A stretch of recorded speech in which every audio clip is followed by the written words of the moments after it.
Introduction. The first day a teacher enters into your classroom.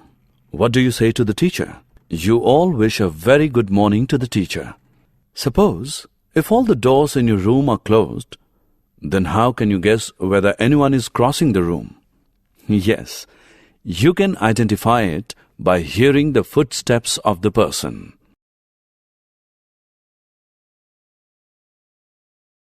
Objectives. At the end of this lesson, you'll be able to understand that sound is caused by vibrations, know about the musical instruments, identify the sound from musical instruments, understand how sound is produced and propagated by humans, acquire knowledge where the sound requires a medium for propagation, understand the propagation of sound in liquids and solids, analyze the working of human ear, define amplitude, time period, and frequency of a vibration, distinguish between loudness and pitch, analyze the audible and inaudible sounds, differentiate between noise and music, understand about the noise pollution and its control measure. Sound is produced by a vibrating body. Sound is a pressure distribution that moves through a medium in the form of mechanical waves. When a force is exerted on an atom, it moves from its rest or equilibrium position and exerts a force on the adjacent particles. These adjacent particles are moved from their rest position, and this continues throughout the medium. This transfer of energy from one particle to the next is how sound travels through a medium. The words mechanical wave is used to describe the distribution of energy through a medium by the transfer of energy from one particle to the next. Sound waves that travel parallel to the direction of the particle movement are called longitudinal waves. However, it is possible to produce other types. Waves which move perpendicular to the direction of particle movement are called transverse waves. After the train crosses the station, if you keep your ear on the rail track, you can clearly hear the vibrations in the rail track. This confirms that sound travels through solids. How is sound produced by human beings? Voice box in human. Sound is produced by the voice box or the larynx in humans. The part which moves when you swallow is known as voice box, which is at the upper end of the windpipe. Two vocal cords are stretched across the voice box. When lungs force air, vocal cords vibrate, producing sound. When the vocal cords are tight and thin, the type or quality of voice is different from that when they are loose and thick.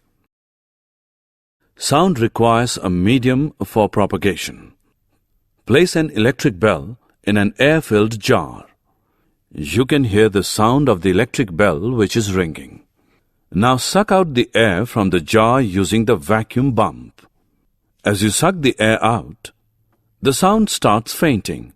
As all the air sucked out, the sound fully faints. This experiment confirms that a medium is required for the propagation of sound. Sound travels through solids. Ask your friend to hit the bench using a stick at one corner. Keep your ear on the bench at the other corner. As your friend hit the bench, you can hear the sound at the other corner. This confirms that sound travels through solids. Sound travels through air, gases. What you hear is the propagation of sound through air. If there is no air, we can't hear the sound inside the room. We all hear the sound of moving flight. It is due to the propagation of sound through air, gases, which reaches our ear. Sound travels through water, liquids. Place the bell in a beaker filled with water and make it sound. You can hear the sound, which confirms that sound can travel through liquids. Communication between dolphins also confirms that sound travels through liquids as well. We hear sound through our ears. The shape of the outer part of the ear is like a funnel. Sound enters and travels down a canal at the end of which a thin membrane is stretched tightly called eardrum. Sound vibrations make the eardrum vibrate, and the eardrum sends vibrations to the inner ear, and through inner ear it goes to the brain. This is how we hear sound.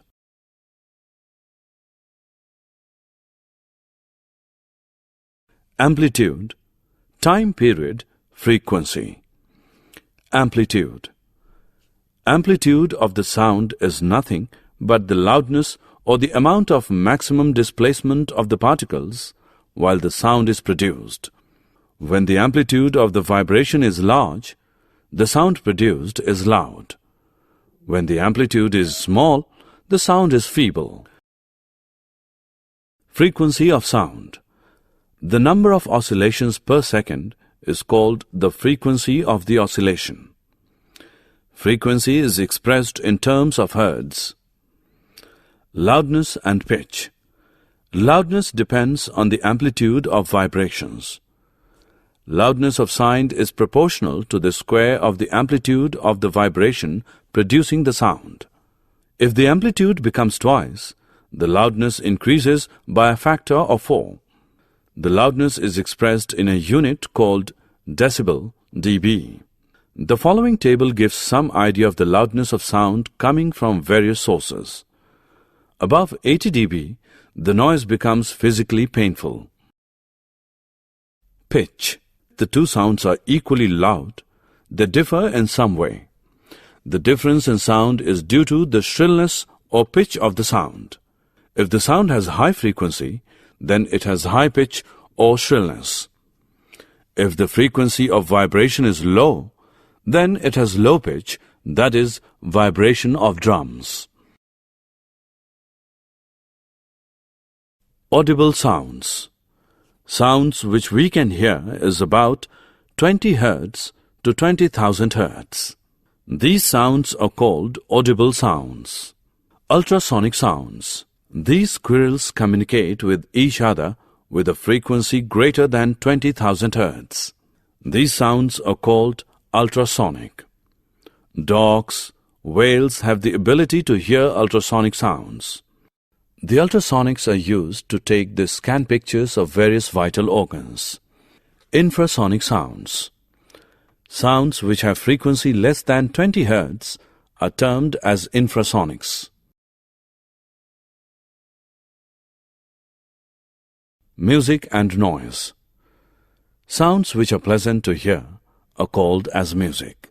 Here we have number of instruments which produces pleasing sound. Noise. Sounds which gives discomfort to hear. Such unpleasant sounds are called as noise. For example, when a cup of glass breaks, it produces noise.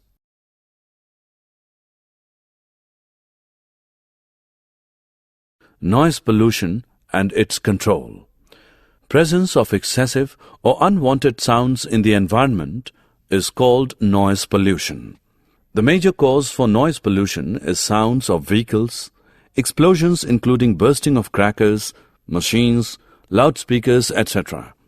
Television and transistor radio at high volumes, some kitchen appliances, desert coolers, air conditioners all contribute to noise pollution.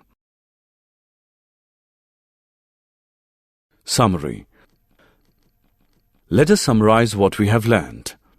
Sound is produced by vibrating objects and it is carried in all directions in a medium. The to and fro or back and forth motion of an object is termed as vibration. In humans, the sound is produced by the voice box or the larynx.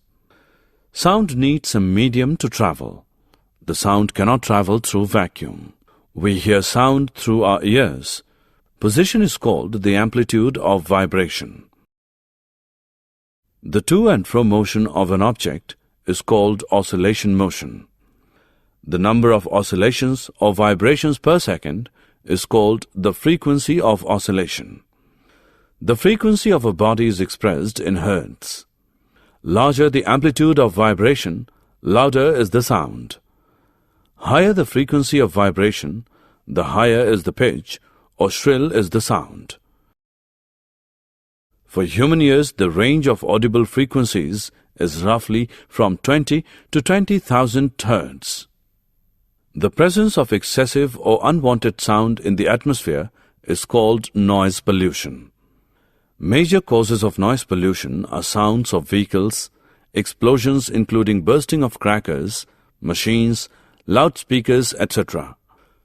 Plantation on the roadside and elsewhere can reduce the noise pollution.